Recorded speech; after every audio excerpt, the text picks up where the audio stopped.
Hello bachcho, let's read the question. The question says intensities of light due to the two slit of Young's double slit experiment are I and 4I. How far from the central maxima will the intensity be equal to the average intensity on the screen? Here beta is the fringe width. तो यहाँ की concept use करेंगे कि concept है double slit Young's double slit experiment slit experiment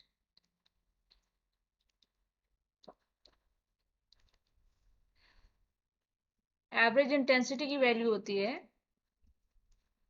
average intensity is equal to होगी I plus 4I के equal is equal to 5I। अब I max की वैल्यू निकालेंगे तो I max is equal to I naught is equal to square root of I plus square root of 4I plus 2 square root of I multiply square root of 4I। Solve करने पे इसकी value आएगी 9।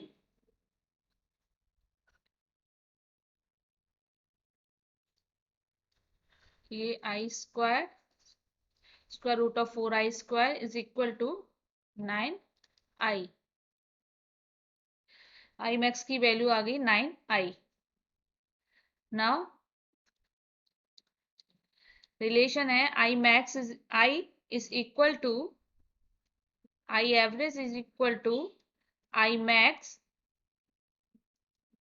Cos square 5/2। So यहाँ से value लिखेंगे I average की 5I is equal to 9I cos square 5/2। इसको solve करेंगे cos square 5/2 is equal to 5 divide by 9। यहाँ से 5 की वैल्यू निकालेंगे 5 इक्वल टू आएगा 5/2। ये 5/2 इज इक्वल टू होगा कॉस इनवर्स 5/√5/9 के equal. Square root of cos inverse square root of 5/9 equal to होगा 42.2 समथिंग। इसको लिख लेंगे π/4 और यहाँ से 5/2 इज इक्वल टू π/4 तो 5 की वैल्यू आ जाएगी π/2। अब निकालेंगे कॉस relation between path difference and phase difference. Relation of path difference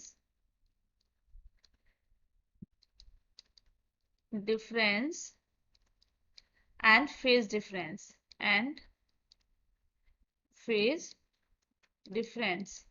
इसकी वैल्यू होती है डेल्टा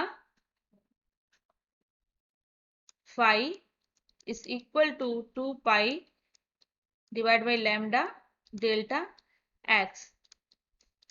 यहाँ से फाई की वैल्यू है π/2 equal to 2 pi by lambda delta X. Solve करेंगे डेल्टा एक्स की वैल्यू आएगी path difference is equal to pi to pi cancel lambda by 4। Path difference की वैल्यू आ जाएगी लैम्डा बाई 4। अब nth फ्रिंज की value निकालेंगे in double slit experiment.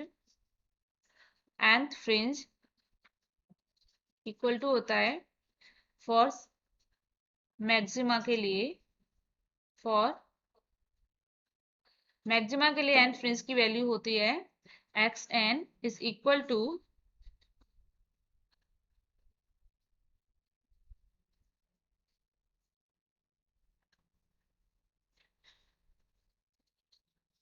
Solve करेंगे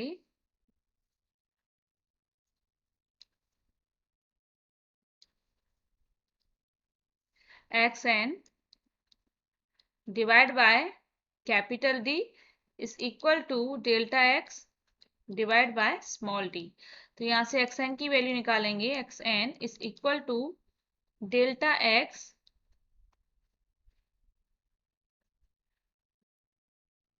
d divide by small d। तो यहाँ डेल्टा x की value रखेंगे, xn is equal to delta x है lambda by 4 multiply d divide by small d। तो यहाँ हमें पता है बीटा फ्रिंज ब्रेथ की वैल्यू होती है beta is equal to lambda d divide by d small d। तो यहाँ xn इज इक्वल टू हो जाएगा बीटा बाय 4। तो जो सेपरेशन है at beta by 4 from the center maxima will the intensity will equal to the intensity on the average intensity on the screen. So option हमारा D correct है. Hope this answer of your question. Thank you.